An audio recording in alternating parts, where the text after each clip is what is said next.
예, 오후에 하나님 말씀 다니엘 11장 오늘 이제 본격적으로 1절부터 들어가도록 하겠습니다.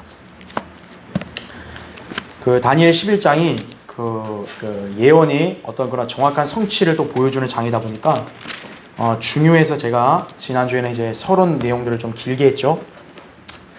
왜냐하면 이제 그런 관점을 갖고 여러분이 이제 다니엘 11장을 공부해야 여러분이 하나님께서 예언하신 말씀을 얼마나 정확하게 성취하셨는지, 그리고 이 예언이 앞으로 또 있을 미래의 또 일들에 대한 하나의 예시고 또 예언이다라는 것을 여러분이 알고 봐야지만 이 말씀의 내용들을 잘 이해할 수 있다라는 것이죠. 그렇죠? 네.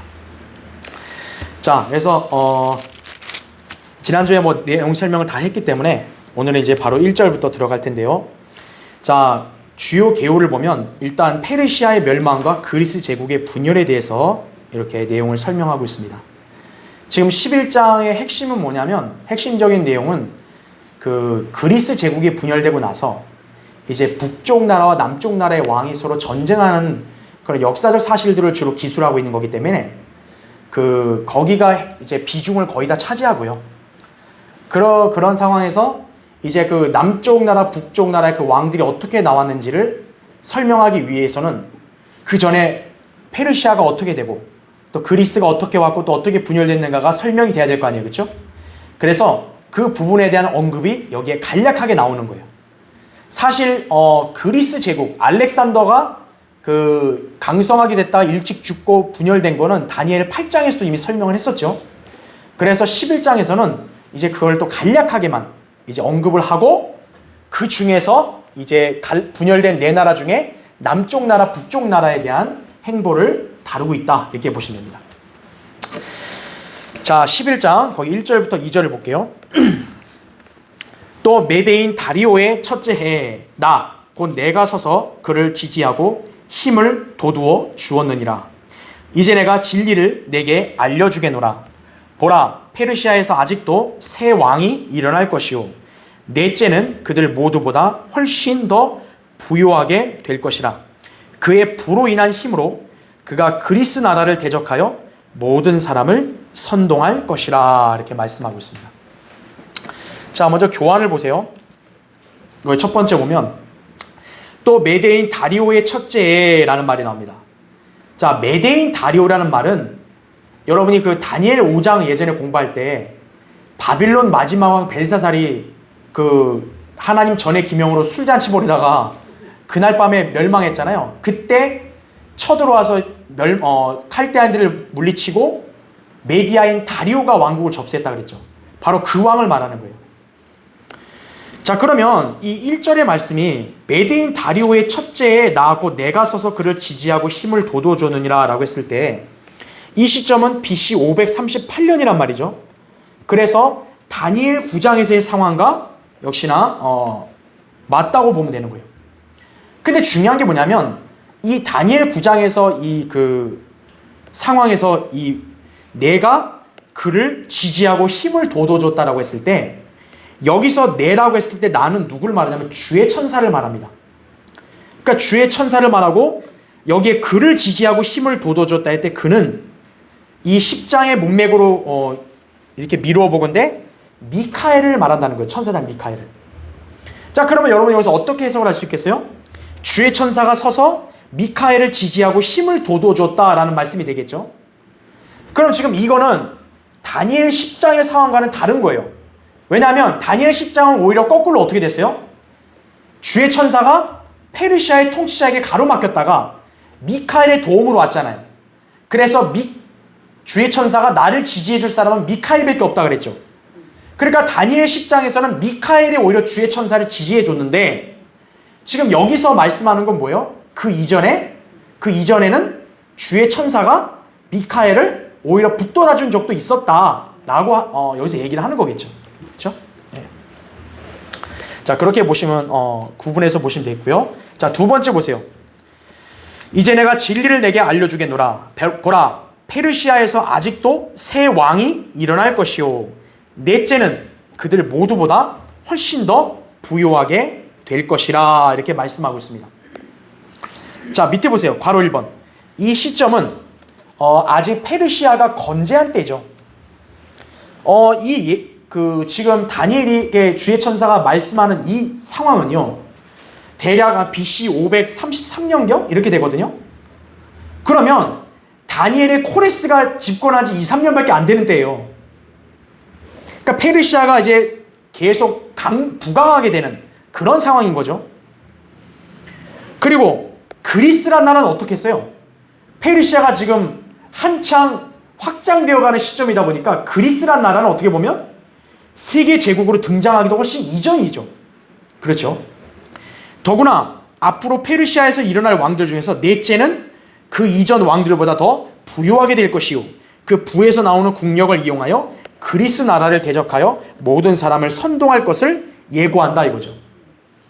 그러니까 우리가 여기서 놀라는 게 뭐냐면, 지금 다니엘에게 말씀하는 이 장면은, 이 시기는 페르시아 제국이 이제 한창 강성하게 될 시점인데, 벌써 어떻게 하는 거예요? 주의 천사는 앞으로 페르시아 제국이 훨씬 이후에 어떤 왕들이 나오고 그 왕들이 그리스를 대적하고 그리고 나중에 뭐예요? 그리스에게 멸망당한다는 것을 지금 건너뛰어서 바로 얘기하고 있죠.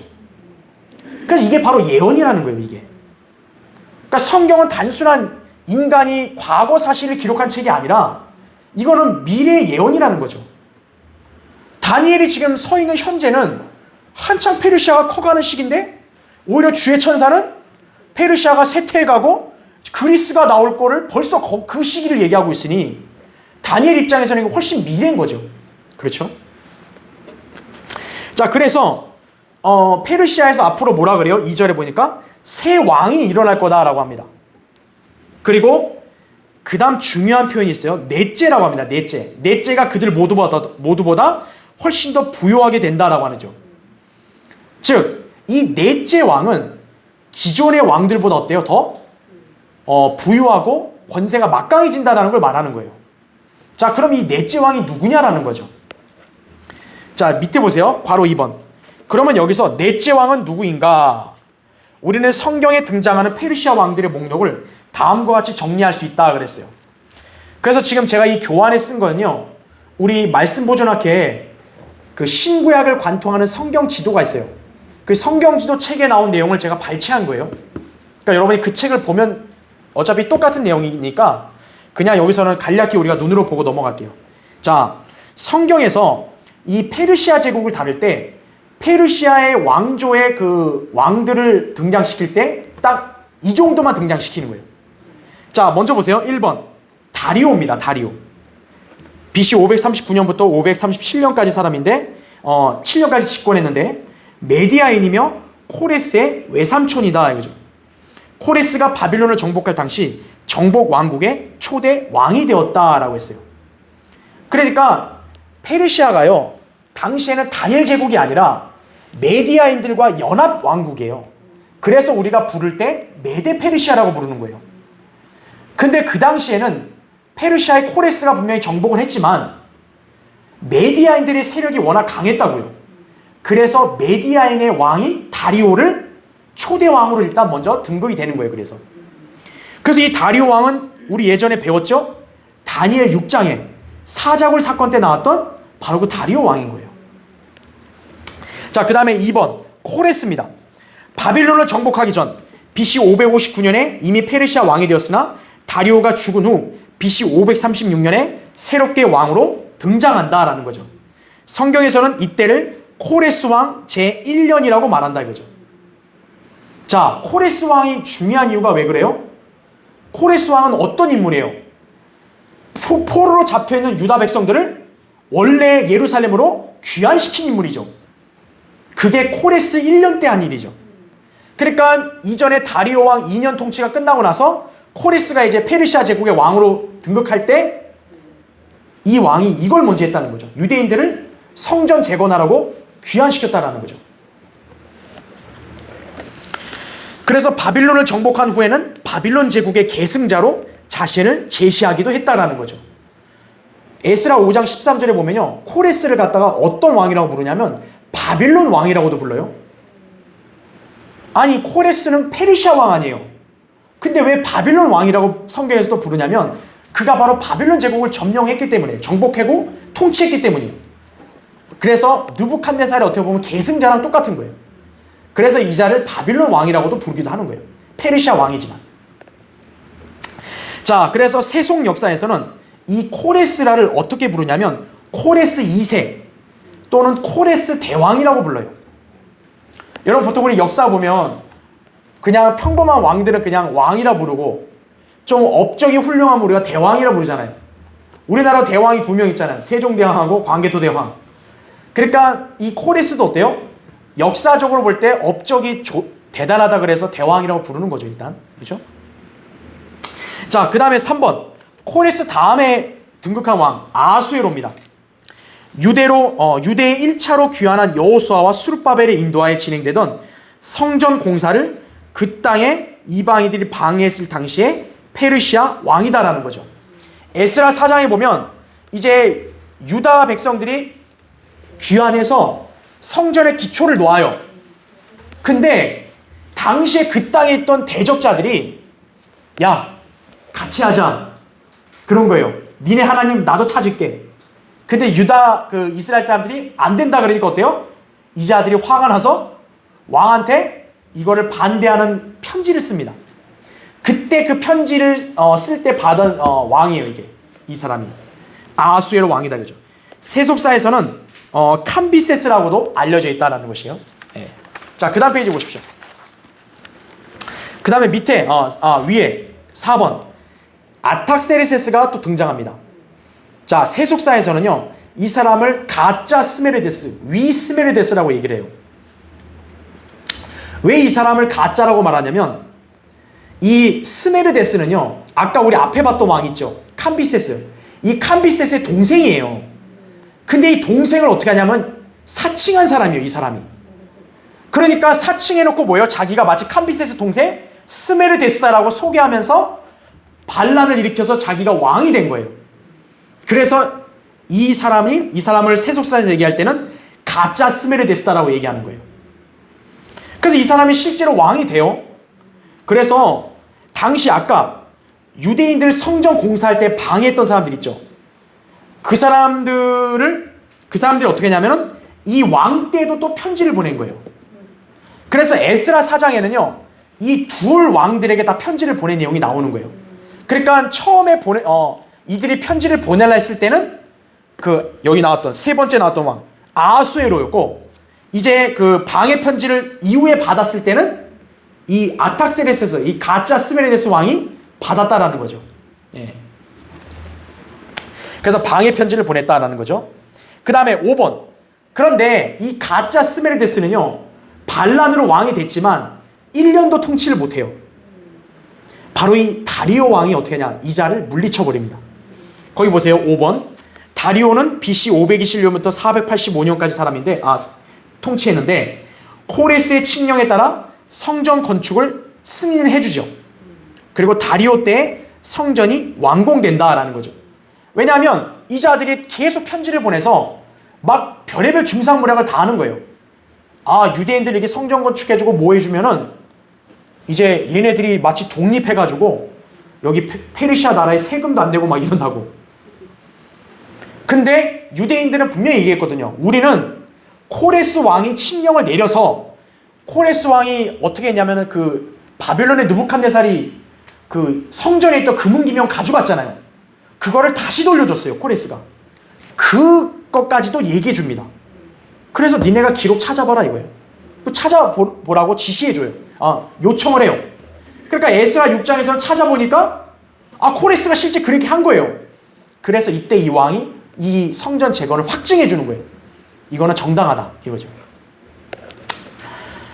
자, 그래서 이때 왕이 바로 다리오 왕이에요. 그러니까 여러분이 기억해야 될 게, 이 다리오가 아까 앞에 나왔던 다리오가 아니에요. 앞에 나왔던 다리오는 메디아 사람인 거고, 이 사람은 말 그대로 다리오라고 그냥 불린 거예요. 그래서 역사에서는 다리우스 1세라고 보통 불려요. 또는 다리오 대왕이라고도 불립니다. 자, 제가 아까 얘기한 대로 대왕이라면 뭔가 업적을 인정받은 거죠. 그러니까 코레스보다 더 어때요? 이 사람은 페르시아 제국 역사에서 더 큰 공적을 이렇게 남긴 인물로 평가받아요. 그래서 이 사람을 갖다 다리오 대왕이라고도 부른다라는 거죠.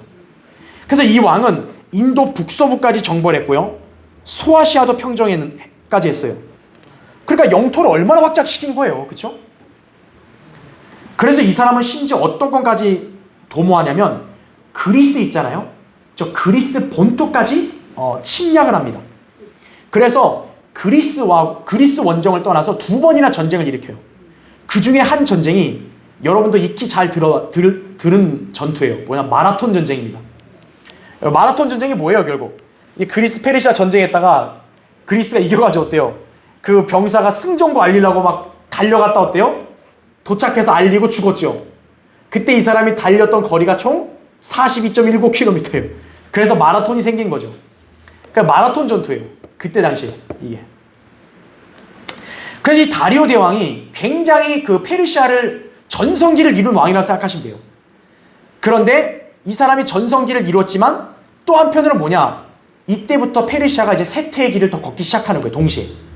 왜냐하면 이 사람이 바로 그리스 원정을 무리하게 해서 전쟁을 일으키고 둘 다 패했기 때문에. 패했죠, 다. 이렇게. 자, 6번. 아수에로 왕입니다. 이제 이 다리오 대왕을 이어서 아수에로가 485년부터 464년까지 통치했는데요. 세속사에서는 크세르크세스 1세로 알려져 있다 이거죠. 그래서 자기 아버지인 다리오 있잖아요. 다리오가 그리스 원정을 2번이나 했잖아요. 역시 이 사람도 그리스 원정을 또 합니다. 자기 아버지를 이어서. 그런데 살라미스 해전에서 결국 패하게 돼요. 자, 이 왕이 바로 어떤 왕이냐? 에스더 있죠. 왕후 에스더의 남편이 바로 아수에로 왕이에요. 네. 자, 7번. 그 다음에가 뭐냐? 아탁세르세스죠. 네. 그러니까 에스더서에 집권했던 왕이 아수에로고요. 자, 7번 보시면 아탁세르세스 왕이 다시 나옵니다. BC 464년부터 423년. 세속사에서는 아탁세르세스 1세라고 불리고요. 또는 아탁세르세스 롱기마누스라고 불립니다. 자, 이 인물이 바로 누구냐면 에스라하고 느헤미야를 기환시킨 인물이죠. 네. 그러니까 우리가 성경을 보면 에스라 느헤미야 기환한 사건이 에스라 7장과 느헤미야 2장이거든요. 아까 에스라 4장에서 반대자들이 편지 보낸 게 아하수에로, 아탁세르세스였고, 그리고 확증한 건 6장에 확증한 건 다리오고, 그 다음에 에스라 기환시킨 7장은 뭐예요? 이 롱기마누스 왕이고. 그러니까 성경에서는 이 한 장 한 장 이 사이에도 어때요? 왕들이 많이 바뀐 거죠. 그러니까 성경은 이방 왕들에 대한 역사를 자세히 기록한 게 아니고 이스라엘과 연관된 그런 상황에 대해 언급할 때만 언급된 것 뿐이고, 그렇게 넘어가니까 이렇게 짧은 장에서도 이렇게 왕조 교체가 많이 있었던 거죠. 자, 8번 보세요. 여기까지가 성경에 언급된 페르시아의 왕들이며, 아하수에로나 아탁세르세스는 개인의 이름이라기보다는 왕을 가리키는 직위명이다 이거죠. 자, 지금 우리는 이 역사적 사실을 공부하다 보니까 좀 여러분이 약간 어렵거나 지루하게 느낄 수 있는데, 지금 성경에서 페르시아 제국은 그래도 한 대략 못해도 한 200년은 갔거든요. 근데 그 사이에 있던 왕들 중에서 오직 여기 7명 왕만 성경에 나오는 거예요. 그러면 여기 왕 나올 때 아니 아하수에로도 나오고 아탁세르세스 나오니까 이게 도대체 어떤 인물인지, 동일 인물인지 다른 인물인지 헷갈리잖아요. 여러분이 생각해야 될 거는 아탁세르세스 그 다음에 아하수에로라고 했을 때는 개인의 이름이 아니라고 알고 계셔야 돼요. 예를 들어 이집트의 파라오는 어때요? 파라오도 개인 이름이 아니라 이집트라는 왕의 칭호죠. 그러니까 이 아탁세르세스 아하수에로도 페르시아의 그 왕을 지칭하는 거다 이렇게 보시면 되는 거예요. 그렇죠. 한 사람이 아닌 거예요. 그러니까 세속 역사, 세상 역사에서는 이 사람들의 이름을 따로 부르죠. 어떤 사람은 1세라 부르고 어떤 사람은 다른 이름으로 부르잖아요. 그래서 그렇죠? 자, 그래서 밑에 보세요. 괄호 3번. 그러면 우리가 지금 성경에서 언급되는 이 7 왕들을 봤는데, 그러면 지금 다니엘 11장 2절에서 새 왕은 누구고 넷째는 누구냐라는 거예요. 자, 괄호 3번 보세요. 클라네스 라키는, 자, 우리 세대적 진리 쓴 그 라킨 형제는 주의 천사가 다니엘에게 이 예언을 설명해주고 있는 시점을 페르시아 왕 코레스의 제3년, 즉 BC 533년으로 보았다라는 거죠. 따라서 앞으로 일어날 새 왕, 즉 코레스에 이어서 그 뒤로 등장할 3명의 왕들을 아하수에로, 아탁세르세스, 그리고 다리오 대왕으로 소개한 뒤 넷째를 다리오 대왕의 아들 크세르크세스로 보고 그가 엄청난 부를 축적하여 대규모 군대를 양성하고 전쟁에 내보낼 수가 있었다고 설명했다라는 거예요. 근데 괄호 4번 보세요. 그러나 본문을 유심히 보면 넷째는 코레스 이후에 일어날 새 왕들 다음에 넷째 왕이라고 언급하지는 않았다라는 거죠. 말하자면 넷째는 코레스를 뺀 그 이후에 넷째라 이렇게 한다기보다는 코레스를 포함해서 순서상 네 번째 왕이라고 할 수도 있다는 것이다 이거죠. 그렇게 본다면 페르시아의 넷째 왕은 그 크세르크세스, 아탁세르세스가 아니라, 그렇죠? 바로 아하수에로가 아니라 다리오 대왕이라 일컫는 게 옳다라는 것이 정확한 해석인 거예요. 자, 다시 한번 볼게요. 지금 성경에 이 등장하는 이 페르시아 왕들을 보면요,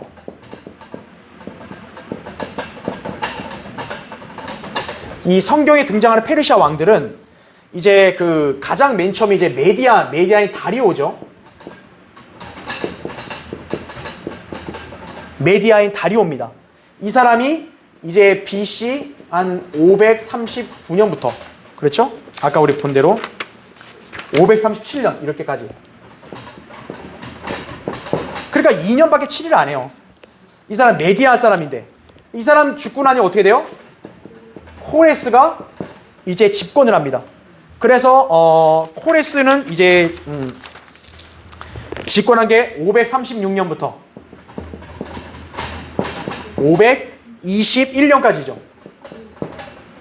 그래서 이 왕이 바로 유대인 성전 재건을 이렇게 선포한 그 왕이죠. 그래서 이 왕을 이제 코레스 대왕이다 이렇게 우리가 표현을 합니다. 그렇죠? 코레스 2세라고 얘기하고, 그렇죠? 그 다음에 이 뒤를 이어서 나온 게 누구예요? 아하수에로죠. 이 아하수에로 왕이 이제 그 BC 529년부터 529년인데 내가 잘못 썼네, 그죠? 529년부터 521년까지 이 사람 아하수에로가 에스라 4장에서 그 반대자들이 편지를 쓰려고 할 때 그때 있었던 왕이에요, 아하수에로가. 그래서 이 사람의 이름은 캄비세스예요. 그 다음에 아하수에로 다음에가 누구예요? 아탁세르세스죠.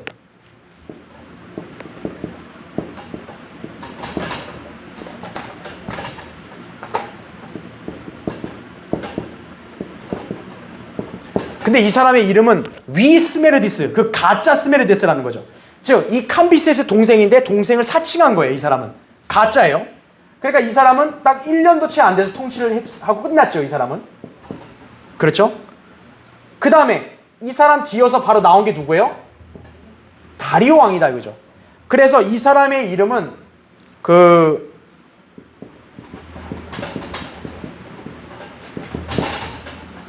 이 사람의 이름은 그래서 이제 다리오 대왕,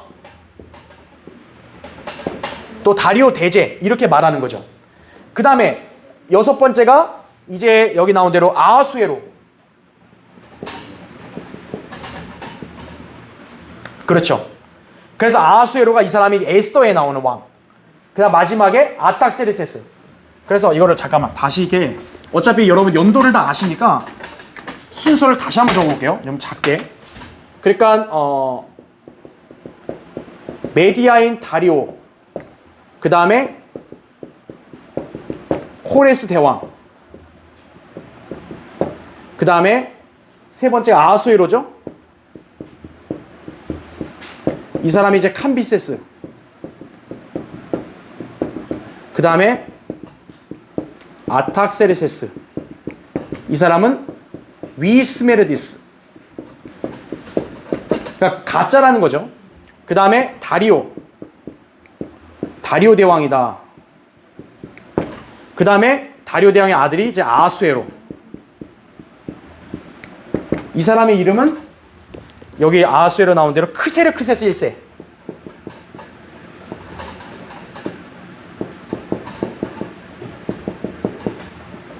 그 다음에 아하수에로 다음에 아탁세르세스.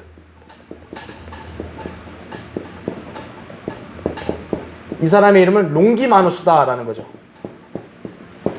그래서 아까 제가 얘기한 대로 여기 이름이 같다고 해서 같은 인물이 아니라 직위명이라고 그랬어요. 그래서 여기 그 헷갈리지 않게 제가 설명드리면 그 여기에는 이 아하수에로 이 사람이 이제 에스더 때의 왕인 거고, 그 다음에 여기 아탁세르세스는 에스라 7장이나 느헤미야 2장에 보면 에스라하고 느헤미야를 기환시킨 인물이죠. 마침내 기환시킨 인물인 거고, 여기에 아하수에로는 그 당시에 에스라 4장에 보면 반대자들 편지 보낼 때 바로 그런 왕이었다는 거죠. 그래서 성경에는 딱 이 페르시아 제국의 왕조를 얘기할 때 이 7왕만 얘기를 해요. 그러면 지금 다니엘 2절, 11장 2절에서 지금 라킨에 따르면은 다니엘이 예언한 시점은 바로 여기서부터 예언한다 그랬거든요. 즉 BC 533년이면 코레스가 치리한 지 3년째예요. 이때 지금 이 예언을 받았다고 여기 주의 천사가 말하는 거라고 얘기하고 있거든요. 그래서 다니엘이 이 시점에 있으니까 그 라키는 어떻게 해석했냐면은 아직도 새 왕이 일어날 것이다 그랬잖아요. 그러니까 실제로 코레스 다음에 새 왕이면 누구겠어요? 이 인물, 이 사람이겠죠. 그러고 나서 뭐예요? 넷째를 다리오의 아들인 아하수에로로 잡은 거예요. 그러니까 페르시아에서 아직 이제 새 왕이 일어난다 했으니까 코레스 대왕 다음에 이 새 인물, 그 다음에 넷째를 이렇게 잡은 거라 이거죠. 아하수에로로. 그래서 이 크세르크세스로 보고, 그러고서 그 사람을 이렇게 해석하면서 근거를 어떻게 잡았냐면 아까 2절 끝에 보니까 그의 부로 인한 힘으로 그가 그리스 나라를 어떻게 해요? 대적한다 그랬죠. 실제로 아까 우리 봤듯이 이 아하수에로도 자기 아버지 다리오에 이어서 그리스 원정을 떠나서 살라미스 해전에서 패하죠. 그러니까 역사적으로도 기록이 있다 보니까 라키는 이 넷째를 아하수에로라고 해석을 한 거예요. 하지만 우리가 아까 읽었던 대로 본문을 유심히 보면, 자, 코레스 대왕 시점에 지금 다니엘이 이 예언을 받았잖아요. 새 왕이 일어난다 했기 때문에 실제 새 왕은 맞아요. 그런데 넷째를 보라고요. 넷째. 그 본문에서 넷째를 얘기할 때 이 새 왕 다음에 네 번째라는 말을 했어요? 안 했어요? 안 했다라는 거죠. 그냥 뭐라고 얘기해요? 넷째 왕이라고만 얘기합니다. 그렇게 따져보면 지금 라키는 코레스를 제외시킨 다음에 새 왕, 그 다음 네 번째로 했는데 그럴 필요까지 없다는 거죠. 왜냐하면 이 이후에 네 번째란 말을 안 했기 때문에 다니엘이 예언을 받는 이 코레스 시점부터 해서 이 코레스 왕을 첫째로 볼 수 있다는 거죠. 그러면 코레스를 첫째로 본다면 첫째, 둘째, 셋째, 넷째 왕은 누가 되는 거예요? 다리오 대왕이 되는 거예요. 그래서 락만은 이거를 다리오 대왕으로 해석했다라는 거죠. 근데 이게 어떻게 보면 더 정확한 해석이에요. 왜 그러냐면 지금 아까 우리 넷째 그 왕의 특징이 뭐예요? 여기 앞에 세 왕보다 훨씬 더 부유하게 됐다 그랬죠. 만약에 라킨 해석대로 한다면 아하수에로가 자기 아버지 다리오 때보다 더 어때요? 부유해야 되는데 역사적인 기록을 보면 실제 그렇지 않다고요. 역사적으로 보면은 페르시아 제국의 최전성기를 이뤘던 왕은 누구예요? 다리오 대왕이었어요. 그래서 라킨 해석대로 만약 아하수에로를 해버리면 성경 예언이 안 맞아버리는 거예요. 그래서 여기에 표현을 유심해 봐야 될 게 넷째라고 했을 때는 코레스를 포함한 네 번째다라는 거죠. 그래서 코레스 첫 번째, 아하수에로, 아탁세르세스, 다리오. 그래서 여기 넷째가 훨씬 더 부유하게 될 것이다 라고 했을 때는 다리오 대왕에 대한 예언이다 이거죠. 그럼 실제 역사적으로 어때요? 다리오 대왕 때 훨씬 이 앞의 왕들보다 부유하고 막강했다라는 거죠. 그래야 역사적 기록이 정확하게 성취가 예언과 맞아떨어지는 거예요. 예. 그래서 아까 그 괄호 4번에 대한 설명을 제가 다시 한번 한 거예요. 그렇죠? 예. 그러니까 여러분이 여기서 보셔야 될 게 넷째라고 하면은 이거는 코레스를 뺀 네 번째가 아니라 코레스를 포함해서 네 번째다 라고 보시면 되는 거예요. 그러니까 다시 이 2절을 해석하면 페르시아에서 아직도 새 왕이 일어날 것이요 라고 했다면 코레스 다음에 일어나는 새 왕이고, 그 다음에 넷째를 말할 때는 코레스 첫 번째 해서 쭉 네 번째 다리오, 이게 맞다라는 거죠. 예, 그렇게 보시면 됩니다. 자, 이제 교환을 다시 보세요. 괄호 5번. 실제로 페르시아 제국의 위세와 명성을 널리 퍼뜨렸고 안정적인 통치체제를 확립함으로써 전성기를 이끈 인물은 누구였다는 거죠? 다리오 대왕이었다는 거죠. 따라서 본문에서 그들 모두보다 훨씬 더 부유하게 될 것이다 라고 언급되는 넷째 왕에 관한 예언이 다리오 대제 때 성취되었다고 볼 수 있는 거예요. 그래서 자, 밑에 보세요. 1번. 캄비세스가 죽은 뒤, 이 캄비세스가 아까 아수에르를 말하는 거죠. 이 왕이 죽은 뒤에 혼란에 빠졌던 페르시아의 질서를 회복하였고, 또 캄비세스 동생 스메르디스의 이름을 참칭하여 반란을 일으켰던 마기승 가오마타, 그러니까 이 사람이 누구냐면 아까 제가 얘기했던 캄비세스 동생을 사칭한 위스메르디스를 말하는 거예요. 그러니까 이 왕을 어떻게 한 거예요? 죽이고 국내 여러 지방의 반란을 평정한 인물이 바로 누구라는 거예요? 다리오라는 거죠. 그리고 북서 인도에까지 영토를 확장하는 등 페르시아의 각종 행정 통치 제도를 확립했던 인물이 바로 다리오예요. 그러니까 이 다리오가 페르시아를 딱 굳건하게 만든 그런 왕이었다라는 거죠. 그러니까 업적이 가장 많으니까 어떻게 해요? 이 왕을 대왕이라 부르잖아요. 그래서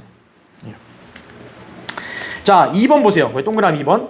다리오 1세는 수도 수사에서 소아시아의 사르디스에 이르는 전장 2400km의 왕도를 건설함으로써 국가의 교역로를 갖추었다.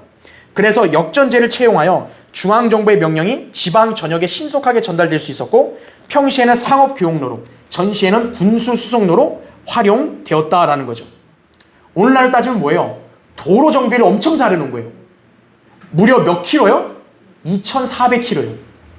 우리나라 서울에서 부산까지를 그냥 넉넉 잡아 300km라고 한다면 무려 8배를, 서울과 부산 거리 8배에 이르는 그 거리의 도로를 어떻게 한 거예요? 이 사람은 교역로로 확보시킨 거예요.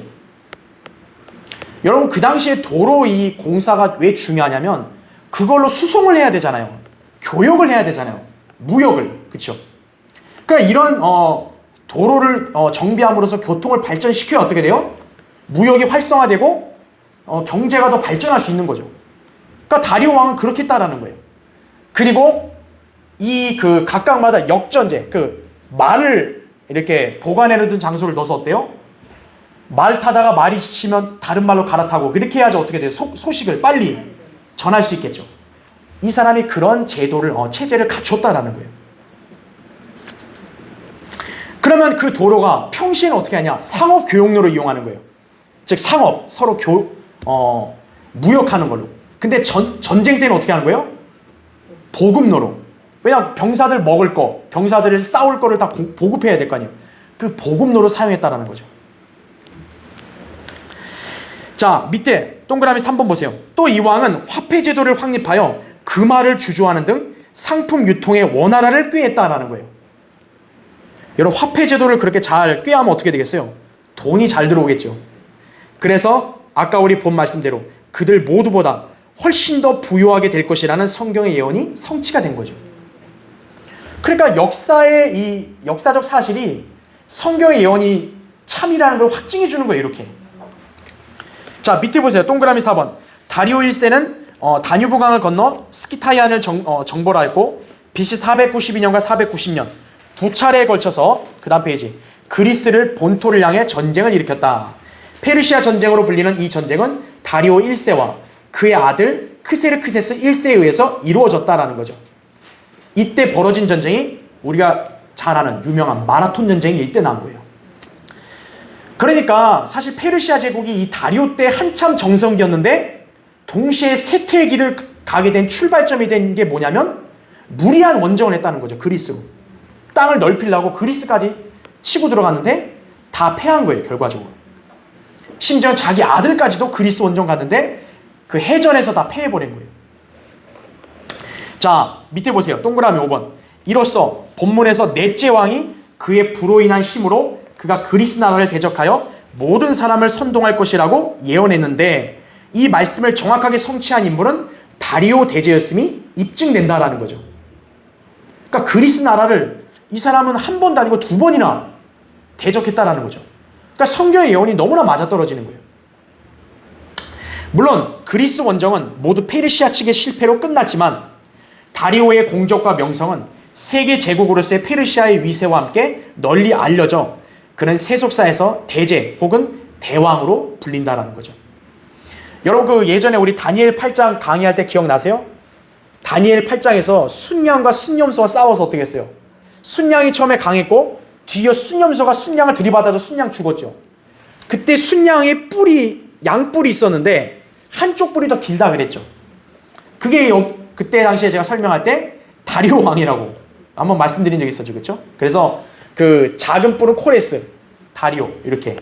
결국 뭐냐면 다리오 때 페르시아 제국이 훨씬 더 강성했다라는 거죠. 자, 세 번째 보세요. 다리오 대왕 이후로도. 자, 그래서 여기 잠깐 여기 여러분 칠판 보시면 지금 이 성경에서 페르시아 왕조를 얘기할 때 딱 여기까지만 얘기하고 끝나요. 성경에서는 이 이후의 왕들을 언급을 안 합니다. 그러면 왕이 없었냐? 그게 아니라 세속사를 보면은 이때 이후로 이 왕조의 왕들은 계속 나왔어요. 그래서 어디까지 이어졌냐면 그 다리오 3세까지 이어집니다. 그러면 왜 성경에서는 이 나머지 인물들에 대해서 언급을 안 하고 왜 이 인물만 언급했냐라는 거예요. 자, 그것은 제가 여러분에게 예전에 한번 처음에 지난주에 강의할 때 말씀드렸죠. 하나님께서는 이 땅에서 어떤 민족을 중심으로 둬요? 이스라엘 민족을 중심으로 두는 거죠. 성경은 이스라엘 중심이기 때문에 하나님께서 성경에 기록하실 때는 이스라엘과 연관된 사건과 인물들만을 다루시는 거예요. 그래서 페르시아 제국에 많은 왕들이 있었어도 왜 여기 칠판에 있던 이 왕들만 기록했냐? 바로 이스라엘 민족과 그 땅과 연관되어 있기 때문에 그런 거예요. 그게 아니라면 하나님께서는 굳이 이방 나라의 왕들 역사 관심 없으세요. 하나님께서는. 하나님의 관심은 오로지 유대인들인 거예요. 네. 그래서 본문에서는 나머지 잡다한 인물들, 사건들은 아예 언급을 안 하는 거예요.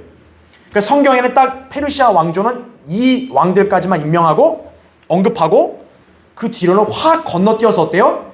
바로 그리스로 가는 거예요. 페르시아를 멸망시킨 그리스의 알렉산더 대왕 시대로 이제는 건너뛰고 있다라는 거죠. 자, 그래서 이제 그 다음 그 본문 3절 보세요. 거기 3절부터 4절 보겠습니다. 한 막강한 왕이 일어나서 큰 권세로 다스리며 자기 뜻대로 행하리라. 그가 일어설 때 그의 왕국이 부서질 것이며 하늘의 네 바람으로 나눠지게 되리니 그의 후손에게 돌아가지도 아니할 것이며 또 그가 통치했던 자기의 권세대로 되지도 아니할 것이라. 이는 그의 왕국이 뽑혀서 그들 외에 다른 사람들에게로 돌아갈 것이기 때문이라. 이렇게 말씀하죠. 자, 여기 3절은 지금 이 왕은 누굴 얘기하냐? 그리스의 알렉산더를 얘기하는 거예요. 그러니까 지금 아까 우리 2절에서 봤던 거는 페르시아 왕이었잖아요. 그러니까 3절에서는 어때요? 페르시아에서 바로 그리스로 건너뛰어 버리죠. 그러니까 제가 좀 전에 설명드린 요지가 바로 그거예요. 하나님께서는 이스라엘과 연관된 사건들, 인물들만 다루시기 때문에 나머지 인물들은 잡다한 것들은 언급 않고 바로 생략하고 그리스 알렉산더로 지금 넘어온 거예요. 그래서 여기 3절, 4절은 그리스의 역사를 지금 요약해 놓은 거예요. 이게 바로. 자, 그래서 교환을 볼게요. 첫 번째, 한 막강한 왕이 일어나서 라고 합니다. 그러니까 여러분이 헷갈릴 수 있는 게, 야, 막강한 왕이라고 하면 페르시아의 코레스도 막강했잖아요. 또 아수에로 아탁세네세스도 있었고, 특히 아까 제가 얘기했던 다리오 대제는 진짜 막강한 왕 아니에요. 그런데 여기서 언급하는 막강한 왕은 다리오보다 훨씬 더 막강한 거죠. 그렇죠? 바로 문맥상 그리스의 알렉산더 대왕임을 알 수 있다는 거죠. 왜냐하면 4절을 보니까 그가 일어설 때 그의 왕국이 부서지고 하늘의 네 바람으로 나뉜다 그러잖아요. 즉 3절에서 말하는 왕이 이제 한창 막 권세를 더 행사하고 힘을 쓰려고 할 때 죽는 거죠. 그러면서 그 왕국이 어떻게 돼요? 하늘의 네 바람으로 나뉜다. 즉 그 왕국이 총 몇 개로? 4개로 찢어진다는 걸 보여주는 거죠. 그럼 역사적으로 그런 나라는 바로 그리스밖에 없거든요. 그래서 여기 3절, 4절은 페르시아가 아니라 그리스로 건너뛴 거예요. 그래서 지금 그리스의 알렉산더 대왕이 죽고 난 다음, 그 다음 네 나라로 나뉜다라는 것을 알려준 것이다 이거죠. 자, 그래서 교환을 보세요. 두 번째, 아까 제가 읽었던 4절, 그가 일어설 때 그의 왕국이 부서질 것이며 하늘의 네 바람으로 나눠지게 되리니. 근데 잘 보세요. 그의 후손에게 돌아가지도 아니할 것이며 이거죠. 즉 알렉산더 죽고 나서 그 그리스 제국, 그 왕국을, 나눠진 왕국을 알렉산더 후손이 통치 안 했다라는 거예요. 후손이 없는 거예요. 또 그가 통치했던 자기의 권세대로 되지도 아니할 것이라 이거죠. 이는 그의 왕국이 뽑혀서 그들 외에 다른 사람들에게로 돌아갈 것이기 때문이라 이거죠. 실제로 어때요? 그리스 알렉산더 죽고 난 다음에 이 분열된 네 나라를 밑에 있는 네 명의 장군들에게로 돌아가 버렸죠. 역사적으로 정확히 성취가 된 거죠. 자, 밑에 보세요. 괄호 1번. 그래서 지금 우리가 읽었던 이 4절은요, 우리가 예전에 봤던 다니엘 8장의 순념소의 환상과 일치하죠. 거기 보세요. 교환에 그 거친 순념소는 그리스의 왕이며 그의 양눈 사이에 있는 큰 뿔은 그 첫째 왕이라 그랬죠. 그러니까 순념소가 그리스고 양눈 사이에 아주 큰 뿔이 나왔죠. 그게 그리스 첫째 왕이라 그랬죠. 알렉산더죠. 그 다음 보세요. 이제 그 뿔이 꺾이고 그랬죠. 꺾였다는 게 뭐겠어요? 알렉산더가 죽었다라는 거죠. 대신 그 자리에 어떻게 됐대요? 네 뿔이 났으니 이거죠. 그러니까 알렉산더가 죽고 네 뿔이 났다는 얘기는 알렉산더 자리를 네 명의 사람이 나누어서 차지했다라는 거죠. 내 왕국이 그 민족에서 일어날 것이나 그의 권세에는 미치지 못하리라 이거죠. 알렉산더 사후에 제국이 네 개로 나눠졌지만 그 왕국의 권세는 어때요? 알렉산더 있을 때만큼은 미치지 못한다라는 거죠. 그러니까 지금 여기 본문 4절이 다니엘 8장에서의 환상과 똑같은 거예요. 그러니까 성령님께서는 다시 한번 여기서 간략하게 언급해 주는 거예요. 자, 그럼 여러분에게 한번 질문할게요. 왜 성령님께서는 8장에서 그 그리스에 대한 환상을 보여줬는데 왜 여기서 다시 한번 더 설명을 했을까요?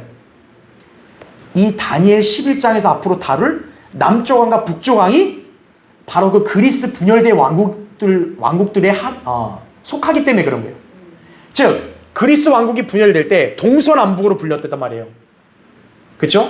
그 중에서 뭐예요? 북쪽과 남쪽이 시리아와 남쪽의 이집트가 그 가운데 땅, 어떤 땅이에요? 이스라엘 땅을 놓고 전쟁을 하는 것을 기록해야 되기 때문에 이 남쪽 나라, 북쪽 나라의 정체를 알려주려면 그리스를 언급할 수밖에 없는 거예요. 그래서 8장의 환상에 있던 내용을 다시 한번 요약해서 4절에서 다시 한번 말씀하시는 거예요. 그렇게 함으로써 성령님께서 우리를 어떻게 해요? 이제 남쪽 나라, 북쪽 나라가 어디에 속한 나라인지를 알게 하시면서 거기에 집중하게 하시는 거죠, 이제. 그렇게 보시면 됩니다. 자, 그래서 괄호 2번 보시면 알렉산더 대왕이 죽자 그리스가 네 부분으로 분열되었으며 알렉산더 후손 중에 그 누구도, 자, 분열된 네 나라가 어디냐면 그리스, 일단 마케도니아가 있고요. 그 다음에 소아시아가 있고요. 그 다음에 이집트 및 시리아에 이렇게 네 왕국으로 나눠졌어요. 근데 이 중에 단 한 나라도 알렉산더 후손이 차지하지 못해요. 다 다른 사람에게로 돌아갑니다. 그러니까 지금 여기에 있는 예언도 어떻게 된 거예요? 정확히 역사적으로 100% 성취된 거예요. 다니엘 때와 알렉산더 때 비교하면 거의 200년 차이가 나거든요.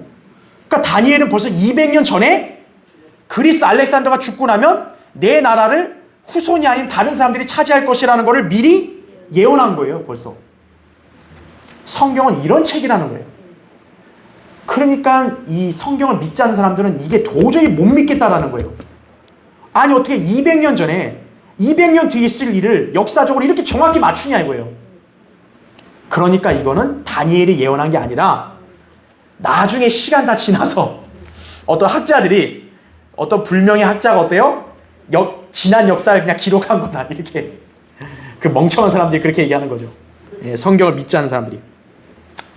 자, 밑에 보세요. 괄호 3번. 알렉산더 후손들은 알렉산더 사후 15년도 안 되어서 모두 멸절되고 말았어요. 그는 죽음과 함께 모든 것을 다 잃었던 것이다 이거죠. 알렉산더가 세계를 정복하려고요. 전쟁을 일으키고 얼마나 그 정복 전쟁하러 다녔어요. 그렇죠? 근데 그는 그냥 허무하게 죽은 거죠. 예. 인간은 바로 그런 거예요. 예. 자, 본문은 이런 역사적 사실을 다니엘에게 미리 예언해주고 있다라고 했습니다. 자, 이제 마지막 페이지는요. 우리 성경 지도 책에 있던 거를 제가 한번 인쇄한 건데, 여러분 보세요. 자, 거기 이제 보면 그 그림이 나오죠. 이 정복자 알렉산더가 이렇게 생긴 사람이래요.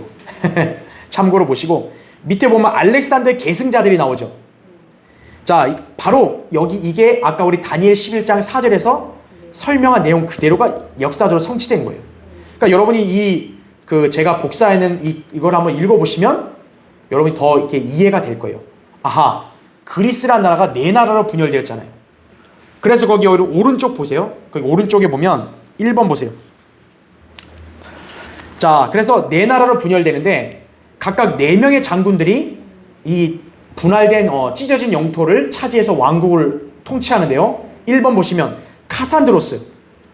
이 사람이 마케도니아 본토와 왕국의 세 쪽을 차지합니다. 서쪽으로. 그 다음에 2번 리시마쿠스. 소아시아와 트라키아와 그 북쪽 부분을 차지했다라는 거죠. 그렇죠? 그 다음에 셀레우쿠스. 시리아와 동쪽 부분, 즉 동방 영토의 대부분을 차지했다 이거죠. 그 다음에 네 번째 프톨레미. 팔레스타인 지역과 이집트를 차지했다라는 거죠. 그러니까 이스라엘 땅도 어떻게 보면 그리스의 속국이었는데 이렇게 분열되면서 처음엔 어때요? 이집트라는 나라가 팔레스타인 땅에 영향을 먼저 행사한 거예요. 예. 근데 보세요. 그러나 카산드로스가 죽은 이후 마케도니아 그리스 본토는 다시 안티고누스 가문에게 돌아갔고, 이 말이 뭐냐면 알렉산더가 죽고 나서요. 원래 알렉산더의 본거지는 마케도니아 아니에요. 그 마케도니아에서 알렉산더가 죽고 나니까 그 뒤에 안티고누스 1세라는 사람이 자기가 알렉산더를 이어가지고 제국을 재통일하려고 꿈꿨어요. 그런데 어떻게 되냐? 방금 제가 얘기했던 이 네 장군들 있죠. 이 네 장군들 연합군에게 이 안티고누스가 패배한 거예요. 그래서 이 사람이 쫓겨나고 그 자리를 카산드로스가 차지한 거예요. 그래서 네 나라가 된 거예요. 근데 카산드로스가 죽은 다음에 다시 안티고누스 가문이 이 마케도니아 그리스 본토를 차지했다라는 거죠. 그리고 시리아의 셀레우쿠스가 리시마쿠스를 죽이고 그 땅을 차지함으로써 제국은 그리스, 시리아, 이집트 이 세 왕국으로 재분할되었다라는 거죠. 그러니까 쉽게 설명하면, 자 보세요. 이렇게 동서남북인데 이 서쪽이 이제 마케도니아고,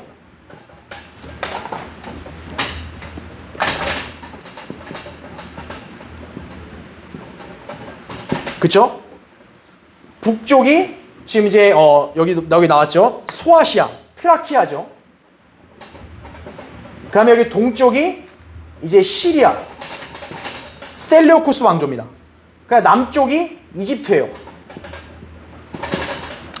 이렇게 알렉산더 제국이 이렇게 네 제국으로 이렇게 분할됐는데, 여기서 이제 어떻게 이제 재편이 되냐면, 이 시리아에 이제 셀레우쿠스라는 왕조가 있어요. 이거 이제 다음 시간에 이제 설명할 건데, 자, 이 마케도니아 지역은 이제 그 카산드로스가 죽으니까 이제 그 안티고누스 가문이 다시 차지했어요. 그래서 이 나라는 이제 그리스라고 다시 불려요. 근데 시리아가 어떻게 하느냐?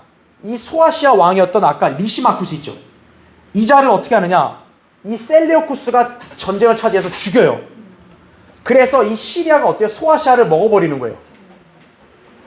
그러니까 소아시아 북쪽, 그리스의 북쪽을 담당했던 소아시아는 시리아 땅이 돼버린 거죠. 그렇게 함으로써 동시에 뭐가 돼요? 시리아가 북쪽이 돼버린 거예요. 그리고 남쪽 이집트, 그리스 이렇게 세 개의 나라로 다시 재편됐다라는 거예요, 지금. 그래서 셀루쿠스의 경우는 시리아를 포함해서 동방 페르시아에 해당하는 대부분의 영토를 차지했다라는 거죠. 근데 뭐 끊임없는 지역 세력들의 분열로 왕국이 떨어져 나가게 되고 결국 뭐가 남았냐? 시리아 지역에서만 세력을 누렸다라는 거죠. 그러니까 결국에는 우리가 이제 다음 시간부터 봐야 될 거는 이 가운데 땅이 바로 뭐예요? 거룩한 땅, 이스라엘 땅인 거죠. 이 이스라엘 땅의 남쪽이 이집트고 여기 북쪽이 뭐예요? 바로 시리아가 되는 거죠. 그러니까 지금 4절에서 간략하게 그리스 역사를 언급한 이유가 이제 앞으로 어디를 설명하려고 하는 거예요? 이 두 나라를 두 나라가 여길 사이에 두고 전쟁을 치르는데 이거를 설명하려고 왜 이 나라가 이렇게 됐는지를 알려줘야 되니까 그 전에 배경을 설명하려고 페르시아, 그리스까지 같이 언급한 거예요. 네네. 그러니까 그리스의 8장에서 이미 환상이 나왔지만 다시 한 번 더 얘기한 거다라는 거죠. 자, 그래서 이 부분의 내용들을 뭐 역사적 내용들 너무 많이 알면 너무 많이 한꺼번에 살펴보면 우리가 잘 이해하기 어려울 수 있으니까 자, 오늘 여러분은 다른 건 몰라도 11장 1절부터 4절까지만 기억해 놓으시라 그죠. 아하, 페르시아 제국의 그 코레스 이후에 세 왕이 일어났고 넷째는 코레스를 포함해서 네 번째 다리오다 이거죠. 다리오 때 엄청나게 부강해졌고 그러나 그 나라가 어때요? 그 이후부터 그리스에게 멸망했고 알렉산더가 일어났지만 금방 죽고 네 나라 분열되고 그 중에서 북쪽 나라와 시리아와 남쪽 이집트가 이제 이스라엘을 사이에 두고 전쟁을 하는 그런 역사적인 사실들을 이제 예언을 형태로 기록해 놨다. 이렇게 보시면 되겠습니다. 자, 다음 시간에 그 내용을 자세하게 보도록 하겠습니다. 자, 기도하고 오늘 예배를 마치겠습니다. 네.